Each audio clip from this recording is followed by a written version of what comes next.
جناب آپ کا خیر مقدم ہے، اور رحمان کے مہمان میں یوم العرفہ آج حج کا رکن اعظم اور ایک بڑا دن، بہت مبارک دن جس کی بڑی فضیلت آئی ہے، سرکار علیہ السلام نے جس کے بڑے فضائل بیان فرمائے ہیں۔ آج کے دن ہم خطبہ حجۃ الوداع کے حوالے سے بات کر رہے ہیں۔ تمامی اسکالرز جو موجود ہیں وہ مختلف انداز میں امانت کے موضوع پر علامہ لیاقت حسین اظہری صاحب نے بہت خوبصورت، مختصر لیکن بڑی کمال گفتگو فرمائی، اور اب سود کے حوالے سے، ربا اور سود کے حوالے سے، اس کی حل و حرمت کے حوالے سے قرآن کریم میں تو احکامات موجود ہیں، اس کے باوجود نبی کریم علیہ السلام نے بطور خاص خطبہ حجۃ الوداع میں اس کو شامل فرما کر اس کی اہمیت کو مزید واضح فرما دیا۔ کیا الفاظ آپ نے بیان فرمائے؟ علامہ مفتی اسماعیل حسین نورانی صاحب بیان فرمائیں۔ بہت شکریہ۔ بسم اللہ الرحمن الرحیم۔ اللہم صلی علی سیدنا و نبینا مولانا محمد مبارک وسلم۔ یقیناً آج کا دن پورے عالم اسلام کے لیے بہت اہمیت کا حامل ہے، کیونکہ حجاج کرام آج خاص طور پر رکن اعظم اور حج کا اہم ترین رکن عرفہ کا جو رکن ہے وہ ادا کر رہے ہیں، اور ہم دعا کرتے ہیں کہ جنہوں نے بھی اس سال سعادت حاصل کی، اللہ رب العالمین ان کے حج کو قبول فرما لے، اور آئندہ سال سے اللہ کرے کہ پوری تمام تر رونقوں کے ساتھ اللہ ہمیں حج دیکھنا نصیب فرمائے۔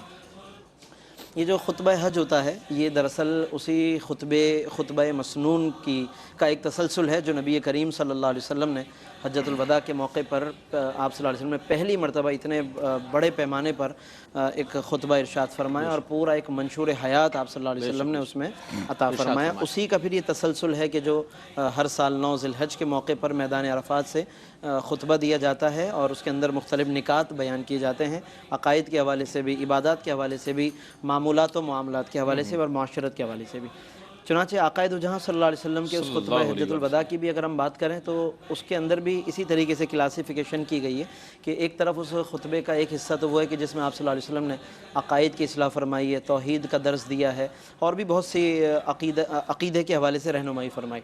اسی طرح پھر اس خطبے کے اندر ایک حصہ وہ ہے کہ جس میں آپ صلی اللہ علیہ وسلم نے عبادات کے حوالے سے خصوصی تاکیدات فرمائی اور لوگوں کو پورا ایک نظام عبادت اور اس کا حسن بیان فرمایا۔ پھر اسی خطبے کے اندر اخلاقیات کا ایک بہت بڑا درس ہے، معاشرت کا ایک بہت بڑا درس ہے، معاشی حوالے سے بھی، یعنی جہاں معاشرت ہے وہاں آپ صلی اللہ علیہ وسلم نے اکنامکلی لوگوں کو اور معاشرے کو کیسا ہونا چاہیے، اسی کے لیے اکنامکلی لوگوں کو مضبوط کرنے کے لیے، اور جو چیزیں لوگوں کی معیشت کی جڑوں کو کھوکھلا کرتی ہیں انہی کی طرف توجہ دلانے کی آپ صلی اللہ علیہ وسلم نے پھر سود کا ذکر فرمایا ہے۔ تو یہ آپ صلی اللہ علیہ وسلم کے خطبے کی وہ گہرائی ہے، گیرائی اور جامعیت ہے کہ جو ہمیں اس خطبے کے اندر نظر آتی ہے۔ آپ صلی اللہ علیہ وسلم نے خاص طور پر سود کا ذکر فرمایا، ارشاد فرمایا کہ الا ان ربا الجاہلیت موضوع۔ آپ صلی اللہ علیہ وسلم نے فرمایا کہ زمانہ جاہلیت کے تمام تر سود جو ہیں ان کو میں اپنے قدموں کے تحت پامال کرتا ہوں، یا ان کو میں کالعدم قرار دیتا ہوں۔ اور اس کے بعد پھر فرماتے ہیں اور یہ خاص طور پر وہ پہلو ہے کہ جو انتہائی بے مثال پہلو ہے کہ آپ صلی اللہ علیہ وسلم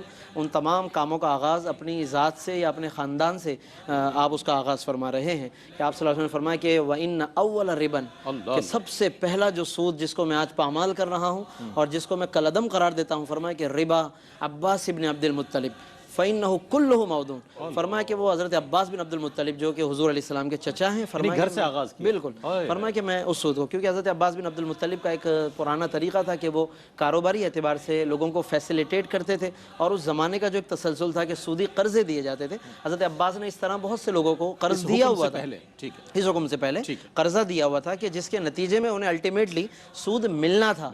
اور یہ کتنی بڑی بات ہے کہ آپ صلی اللہ علیہ وسلم نے جب اس کو پامال کیا تو اس کے اندر درمیان میں کوئی ایسی مدت یا فاصلہ نہیں ہے کہ جس میں کم از کم یہ چند سود وصول ہو جائیں، گھر کا کوئی سود وصول نہ فرمایا ان اول ربن، پہلا سود جس کو میں آج پامال کر رہا ہوں، تو فرمایا کہ وہ عباس بن عبد المطلب کا سود ہے۔ اور یہی وہ وجہ تھی کہ جس کے نتیجے میں جب وہ حکم پہنچتا ہے معاشرے کے اندر تو پھر سود کا پھر خاتمہ مثال کے ساتھ نظر آ رہا ہے، اس لیے لوگ پھر لبیک کہتے ہوئے آگے بڑھیں، اور یہ حکم پھر جتنا پھیلتا چلا گیا، عام ہوتا چلا گیا، تو آپ صلی اللہ علیہ وسلم نے یوں سمجھ لیں کہ قولاً بھی اور عملاً بھی آپ صلی اللہ علیہ وسلم نے سود کا خاتمہ کر کے دکھایا۔ اور اس کے اندر ایک خاص بات یہ بھی ہے کہ اس سے اس قدر آپ صلی اللہ علیہ وسلم نے حرمت اور لوگوں کو بچنے کا حکم فرمایا کہ اگر طائف کے لوگ آپ صلی اللہ علیہ وسلم کے پاس آتے ہیں اور یہ کہتے ہیں کہ اس شرط پر ہم اسلام لائیں گے کہ آپ ہمیں سود کی اجازت دے دیں، آپ ہمیں شراب کی اجازت دے دیں یا اور دیگر شرطیں رکھ دیں، آپ صلی اللہ علیہ وسلم ایسی کسی شرط پر کمپرومائز نہیں کرتے۔ حالانکہ آپ صلی اللہ علیہ وسلم کا معاملہ یہ ہے کہ آپ تو اسلام کے لیے حریص تھے،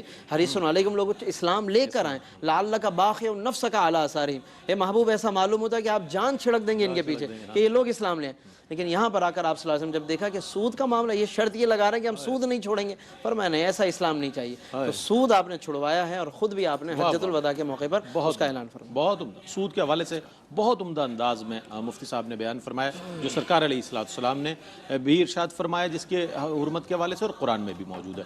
اچھا، آپ علیہ السلام نے اس خطبہ حجۃ الوداع میں شیطان کی اتباع سے بچنے کے حوالے سے، پھر شیطان کی مایوسی اور عدم مایوسی کے حوالے سے کیا فرمائیے گا اس حوالے سے جو سرکار علیہ السلام کے ارشادات ہیں؟ میں چاہتا ہوں اس پر کچھ روشنی۔ دیکھیں رئیس بھائی، شیطان جو ہے وہ مسلمان کا، انسان کا کھلا دشمن ہے، اس پہ تو قرآن و حدیث ناطق ہے۔ خود قرآن مجید فرقان حمید میں صریح آیات موجود ہیں، یا ایھا الذین آمنوا لا تتبعوا خطوات الشیطان انہ لکم عدو مبین، بے شک، انما یأمرکم بالسوء والفحشاء وان تقولوا علی اللہ ما لا تعلمون۔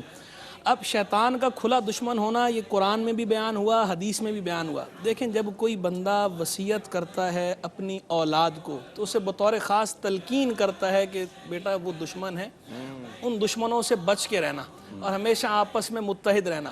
تو حضور جان عالم صلی اللہ تعالی علیہ وآلہ وسلم تمام امت مسلمہ کے لیے والد کی مثل ہیں، روحانی والد ہیں۔ تمام اور امت مسلمہ، تمام مسلمان آپ کی روحانی اولاد ہیں، اسی لیے سرکار علیہ السلام کے القاب میں باقاعدہ اس کو ذکر کیا جاتا ہے، ابو المؤمنین، تمام مسلمانوں کے روحانی والد۔ اور حضور جان عالم صلی اللہ علیہ وسلم کا دنیا سے تشریف لے جانے کا وقت بھی قریب تھا، اللہ کے اذن سے آپ اس پر مطلع تھے، آپ کو اس پر اطلاع تھی۔ تو اب آپ وہ اس سے ملائیں اس کو کہ سرکار علیہ السلام وہی نصیحت فرما رہے ہیں، وہی وصیت فرما رہے ہیں کہ شیطان تمہارا دشمن ہے، اس شیطان سے بچ کے رہنا ہے، یعنی دشمن سے کسی حال میں غافل نہ ہونا۔ یہ جو فتح حاصل ہوئی ہے، اس فتح کے نتیجے میں کہیں اس پہ پھول نہ جانا اور کہیں اس پہ قناعت کر کے نہ بیٹھ جانا کہ بس اب ہمیں فتح حاصل ہو گئی، اب جو ہے ہمارا دین یہاں پر پھیل گیا ہے۔ نہیں، جو دشمن ہے اس دشمن کو نظر میں رکھنا، اس سے غافل نہ ہونا۔ وہ دشمن تمہاری راہ مارنے کے لیے ہر وقت گھات میں لگا ہوا ہے، اس سے کسی آن غافل نہیں ہونا۔ ایک تو یہ جو ہے نصیحت کا پہلو ہے اس کے اندر۔ دوسری بات جو سرکار علیہ السلام نے اس کے اندر یہ ارشاد فرمایا کہ جزیرہ عرب میں شیطان اس بات سے مایوس ہو گیا کہ جزیرہ عرب میں اب بتوں کی پرستش کی جائے یا اس کی پرستش کی جائے۔ یعنی ایک اشارہ تو سرکار علیہ السلام نے یہ فرمایا اپنی دعوت کی کامیابی کی طرف کہ میں نے جو توحید کا بیج لوگوں کے دلوں میں بویا ہے، اس زمین میں نے جو توحید کا بیج بو دیا ہے، اب شیطان اس سے مایوس ہو گیا کہ وہ اس بیج کو اکھاڑ سکے۔ یہ پھل پھول لائے گا اور قیامت تک لاتا رہے گا۔ اور آپ دیکھ لیں سرکار علیہ السلام کے ان مبارک الفاظ کی صداقت آج تک دنیا اپنی آنکھوں سے دیکھ رہی ہے۔ اقبال نے بھی کہا توحید کی امانت سینوں میں ہے ہمارے، ممکن نہیں مٹانا نام و نشان ہمارا۔ تو بالکل یہ ایسا ہی ہے، سرکار نے اپنی دعوت کی کامیابی کی طرف اشارہ کر دیا اس کے ذریعے۔ دوسرا اشارہ اس کے اندر یہ موجود ہے کہ جو توحید کا بیج ہم نے بویا ہے، اب توحید کے معاملے میں تو شیطان کامیاب نہیں ہو پائے گا، اس کا وار کارگر نہیں ہوگا، لیکن جو دوسرے معاملات ہیں، جو دوسری عملی کوتاہیاں ہیں، یہ جو اعتقادی خرابی توحید والی ہے، اس خرابی کے بارے میں تو اشارہ دے دیا کہ وہ مایوس ہو گیا، لیکن جو دوسری خرابیاں ہیں، خصوصاً عملی خرابیاں اور دیگر نظریاتی خرابیاں، ان سے شیطان مایوس نہیں ہوا، یعنی ان پہ فوکس کرنا ہے، ان سے بچ کے رہنا ہے۔ تو ہم نے لوگوں کو شرک سے بھی بچانا ہے، توحید کی تعلیم بھی دینی ہے، لیکن وہ خرابیاں جن خرابیوں سے شیطان مایوس نہیں ہوا ان پہ زیادہ فوکس کرنا ہے، کیونکہ یہ تو وہ چیز ہے کہ جس کے بارے میں سرکار علیہ السلام اشارہ دے گئے کہ شیطان اس سے مایوس ہو گیا، تو پھر اس کے بعد خالی اسی بات کو پکڑ کے اسی پہ فوکس کرنا یہ درست نہیں ہے۔ دیگر مفاسد جو ہیں ان مفاسد پہ بھی توجہ دی جائے، اور بالخصوص جو اس امت کا فتنہ قرار دیا جامع ترمذی کی حدیث ہے کہ لِكُلِّ أُمَّةٍ فتنہ، ہر امت کے لیے فتنہ ہے، اور میری امت کا فتنہ مال میری امت کا فتنہ ہے۔ اس امت میں آپ دیکھیں جتنے بھی جھگڑے ہوئے، جتنے بھی فسادات ہوئے، ان کے اندر آپ کو مال نظر آتا ہے، اور یہ مال جو ہے یہ شیطان کا ہتھیار ہے۔ تو شیطان سے بچنا ہے، اور شیطان کے جو یہ والے ہتھیار ہیں ان ہتھیاروں سے بچنا ہے۔ اور جو امت مسلمہ ہے، آخری بات میں یہ ضرور کہنا چاہوں گا کہ یہ جو فتنہ ہے، فتنہ تکفیر، کہ مسلمانوں کو زبردستی کافر قرار دینا،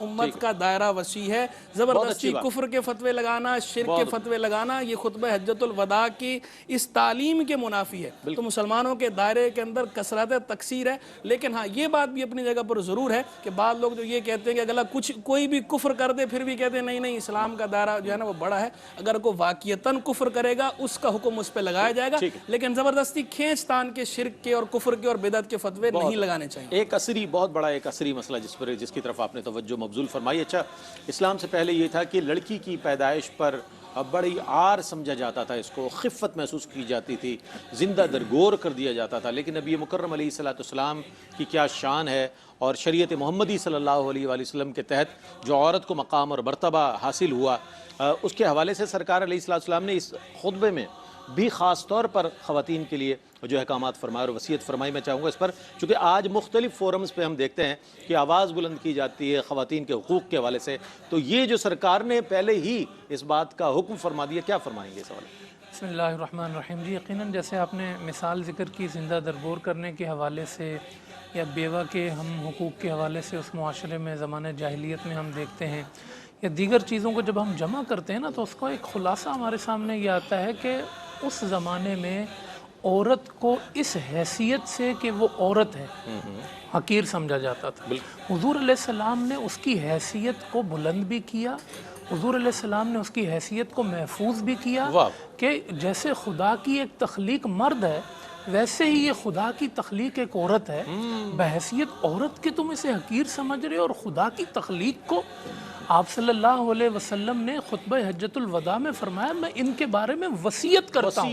جیسے مفتی صاحب نے کہا ایک والد جیسے وصیت کر رہا ہوں, میں وصیت کرتا ہوں تمہیں ان کے بارے میں, میری ساری عملی زندگی تمہارے سامنے. خواتین حضور کی بارگاہ میں آئیں, یا رسول اللہ صلی اللہ علیہ وسلم مردوں کا آپ کے سامنے ساتھ ہجوم رہتا ہے, ہم آپ سے بات نہیں کر پاتی. حضور علیہ السلام نے کہا آج کے بعد میں ایک دن کا وقت تمہارے لیے مقرر کرتا. کیا بات, سبحان اللہ. عصر سے مغرب جیسے روایات میں آتا ہے حضور خواتین کا حلقہ, آپ تشریف لے جاتے ازواج مطہرات کے پاس, وہاں خواتین آتی ہیں, آپ بات کرتے. حضور علیہ السلام مسجد میں مردوں کے لیے تعلیم کا انتظام کرتے, ایک وقت مقرر تھا صرف خواتین آتی تھی. حضور نماز کے لیے حضور نے خواتین کو مسجد میں بلایا. قرآن کہتا ہے نا کہ وَعَاشِرُوهُنَّ بِالْمَعْرُوفِ, ان کے ساتھ اچھے طریقے سے رہو. حضور اس کی عملی سیرت ہے. آپ خود فرماتے تھے ازواج مطہرات کی زندگی آپ دیکھیں کیا شہزادیوں والی زندگی تھی. حضور علیہ السلام کس طرح ان کے ساتھ خوشی کے ساتھ, محبت کے ساتھ, توجہ کے ساتھ, الفت کے ساتھ, محبت کے ساتھ, انہیں خوبصورت القاب دینے کے ساتھ حضور ان کے ساتھ رہتے تھے. تو یہ حضور علیہ السلام نے عورت کو عورت ہونے کی حیثیت سے وہ عزتیں عطا فرمائی ہیں اس کے ہر روپ میں. خواہ وہ بیوی کے حق میں وہ فرمایا کہ تم میں بہترین وہ ہے کہ جو اپنی بیوی کے ساتھ حسن اخلاق رکھے, اور میں تم میں سب سے زیادہ خیرکم لأہلی وانا خیرکم لأہلی, میں سب سے زیادہ اپنے اہل کے ساتھ جو ہے وہ اچھے اخلاق کے ساتھ پیش آنے والا ہوں. پھر آپ اس کے جتنے آپ عنوانات بناتے چلے جائیں, مال کا اعتبار ہوگا, قرآن نے اس کو تحفظ دیا, للذکر مثل حظ الانثیین. آپ یہ دیکھیں کہ یہاں فرمایا کہ مرد کا حصہ عورت کے مقابلے میں دگنا ہے, لیکن مفتی صاحب آپ یہ بھی دیکھیں کہ پہلے عورت کا حصہ گویا مقرر ہے, مرد کا پھر اس کے بعد لایا گیا کہ بھائی یعنی یہ اتنی اہمیت دی گئی. اس کو نکاح کے حوالے سے آزادی دی گئی کہ آپ اپنی مرضی سے نکاح کر سکتی ہیں. پھر اس کے بعد اگر وہ بیوہ ہے تو وہ نکاح کرے گی. یہ سارے جو اس کے حقوق ہیں, اس کا کاروبار میں آزاد ہونا, اپنی صلاحیتوں کا استعمال کرنا. پھر اس کے ساتھ ساتھ یہ تو اس کے حقوق تھے, لیکن جو اس کے فرائض ہیں, جو شرم و حیا ہے, شوہر سے وفاداری ہے, معاشرے میں ایسا کردار اور ایسا ستون بننا کہ اگر ستون مضبوط ہے تو عمارت مضبوط ہوگی. اگر یہ صنف نازک یہ اپنے معاشرے میں مضبوط ستون ہوگی تو پورا معاشرہ مضبوط ہوگا. یہ وہ روشنی ہے جو 1400 سال پہلے, آج اس کو بنیاد بنا کے لوگ مختلف فارم پر جیسے کوئی نئی بات لے آئے, کوئی زیرو میٹر بات کرنا چاہتے ہیں. بہت اچھی بات آپ نے ارشاد فرمائی علامہ صاحب نے. آج ہماری ماؤں بہنوں کو سڑکوں پر آنے سے پہلے سرکار علیہ الصلوۃ والسلام کی ارشادات دیکھنے چاہیے کہ سڑکوں پر نہ آئے آپ کو تو اسلام نے تحفظ دیا ہے، تعظیم دی ہے، احترام دیا ہے، منصب دیا ہے، حصہ دیا ہے جائیداد میں، سب کچھ اسلام نے آپ کو پرووائڈ کیا ہے۔ لیکن اس کے باوجود اگر میں یہ سمجھتا ہوں اس حوالے سے بات کی جائے تو پہلے اسلام کی تعلیمات کو پیش نظر رکھا جائے تو تمام میں سمجھتا ہوں شکوک و شبہات اور تمام تشکیک سے انسان باہر آ سکتا ہے۔ ایک وقفہ ہے، وقفے کے بعد لوٹتے ہیں، مجھے امید ہے آپ کا اور ہمارا ساتھ رہے گا۔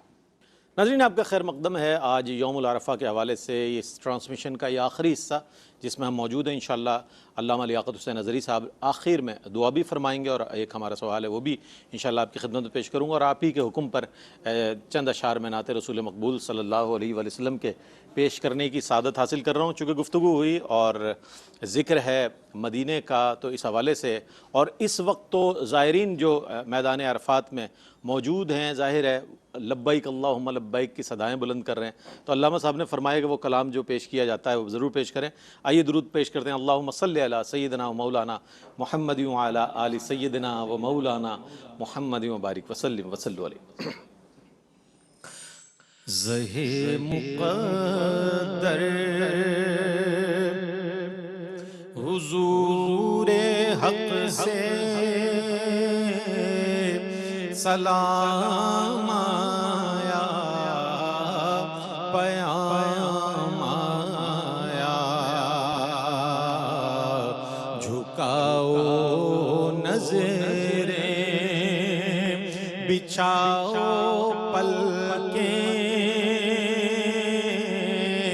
ادب کا اعلیٰ مقام آیا۔ یہ کون سر سے کفن لپیٹے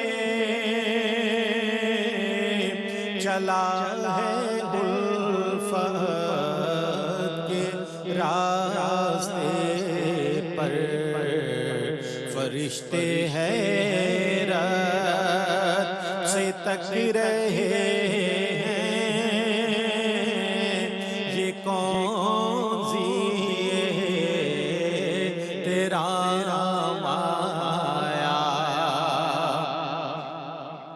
اور فضا میں لبیک کی صدائیں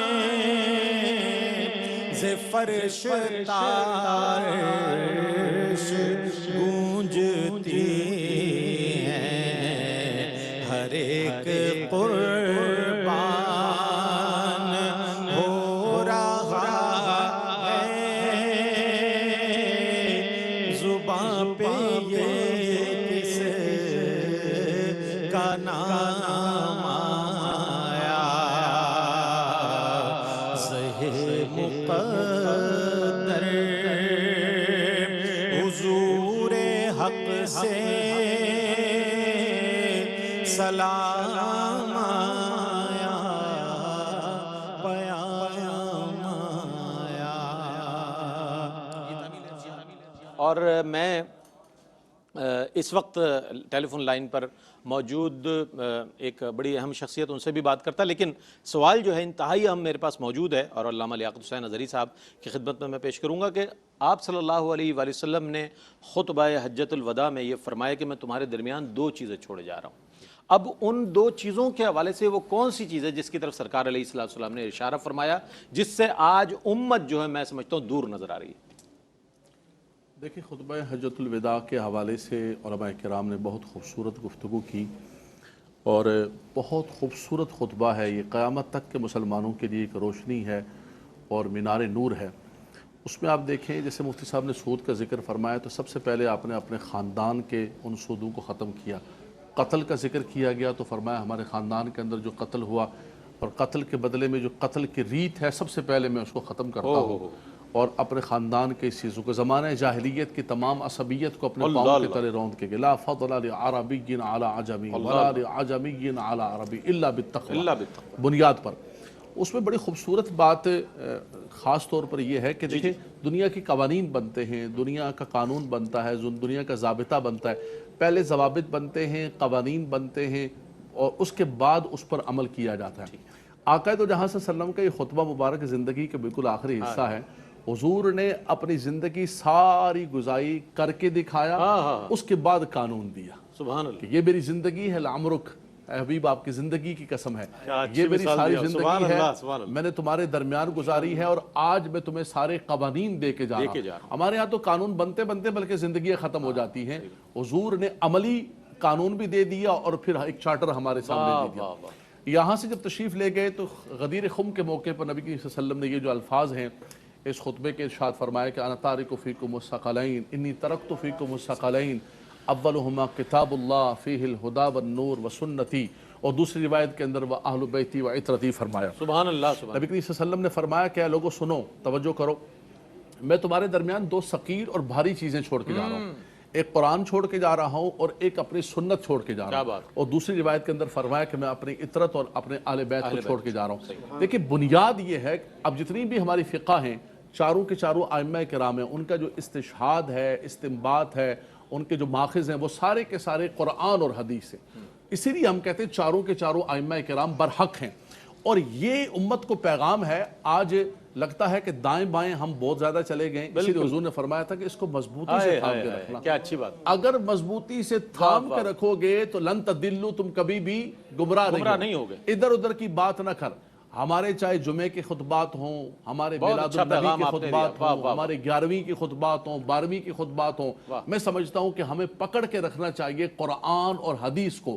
وہ اساس ہمارے ہاتھ میں رہے گی تو میں سمجھتا ہوں کہ ہم مضبوط رہیں گے اور دین ایک بالکل آقا دو جہاں صلی اللہ علیہ وسلم کے صراط مستقیم پر چلتا رہے۔ ماشاءاللہ۔ مدینہ منورہ سے حاجی رفیق نورانی صاحب ہمارے ساتھ موجود ہیں جو انشاءاللہ دعا فرمائیں گے، اور مدینہ منورہ میں ہونے والی دعا جو ہے اس پر ہم سب آمین کہیں گے، چونکہ وہاں سے مجھے کہا گیا ہے کہ وہ اس وقت دعا کے لیے موجود ہیں۔ حضرت میں آپ کی تشریف آوری کا بہت شکریہ ادا کروں گا، علامہ صاحب آپ تشریف لائے، مفتی اسماعیل حسین نورانی صاحب، اور پیغام اگر مفتی صاحب دے دیں مختصر، بہت اچھا۔ جی یقیناً وقت بالکل اختتام پر ہے، میں صرف بلکہ ایک شرعی مسئلہ کے طور پر میں عرض کروں گا کہ یوم عرفہ جو ہے لوگ سمجھتے ہیں کہ جو حج میں ہیں تو وہ سمجھتے ہیں کہ آج ہمارے لیے تو تمام خطوں کے لیے ایک جیسا نہیں ہوتا، جس ملک میں جہاں 9 ذی الحجہ ہو اس کے حساب سے یوم عرفہ ہے۔ پاکستان کے لیے کل یوم عرفہ ہوگا، روزے کی فضیلت بھی اسی حساب سے ہوگی، تو اس میں لوگ کنفیوز ہوتے ہیں عام طور پر، سوال کرتے ہیں بالکل۔ اور ایک چھوٹی سی بات یہ کہ جو موقع ہے چونکہ صبر کا ہے، وبا کے حوالے سے خطبہ حج میں بھی آج یہ بات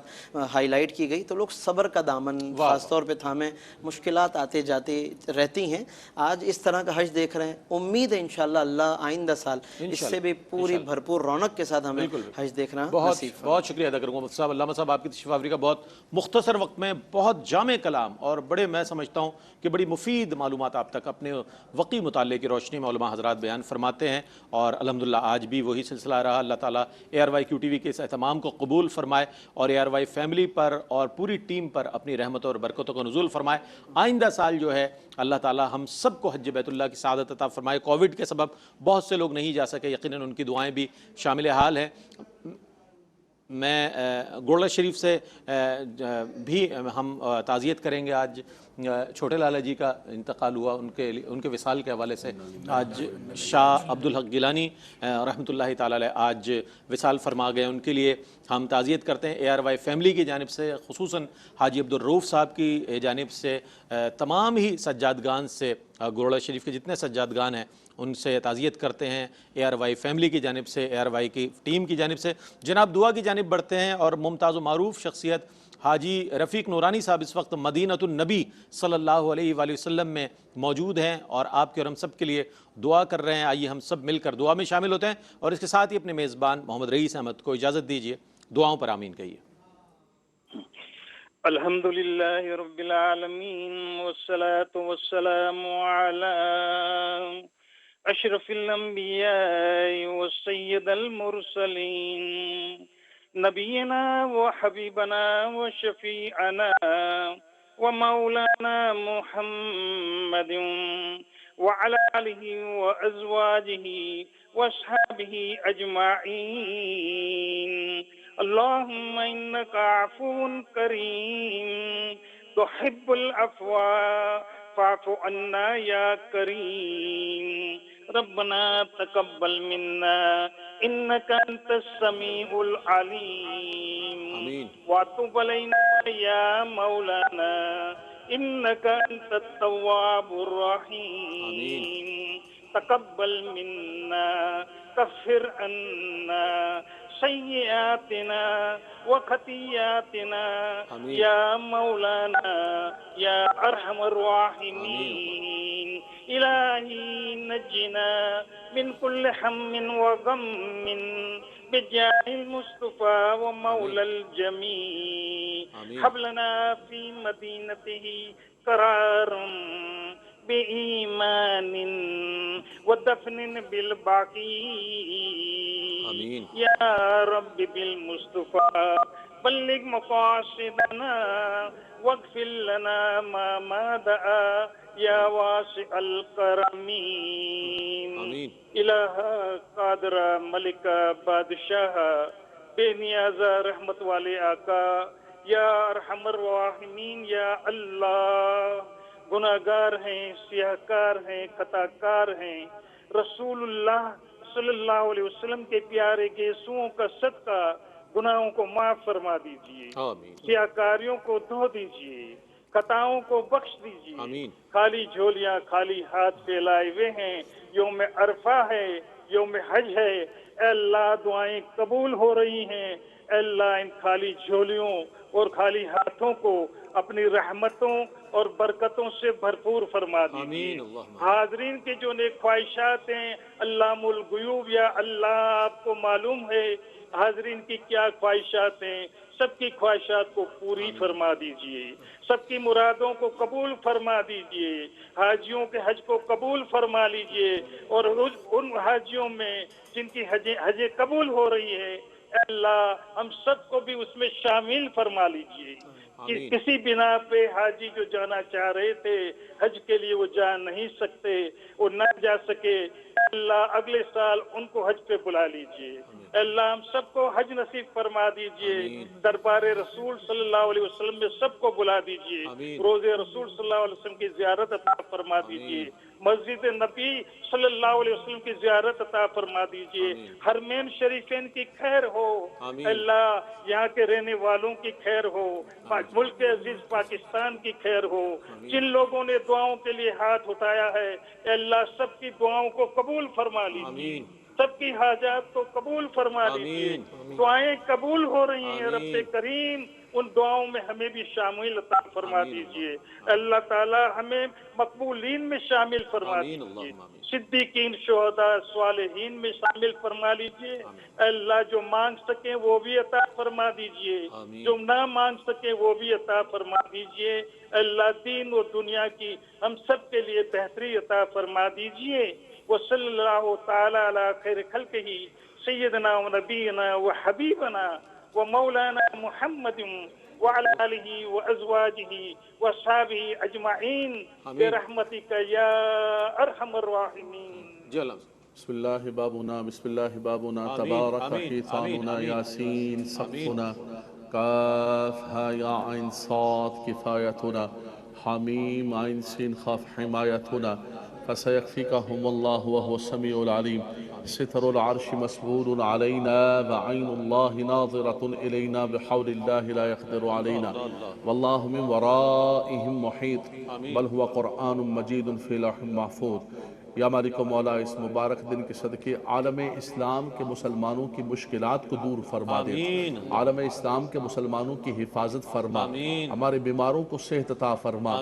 جہاں جہاں پوری دنیا کے اندر مسلمان پریشان حال ہیں خدایا ان کی پریشانیوں کو دور فرما.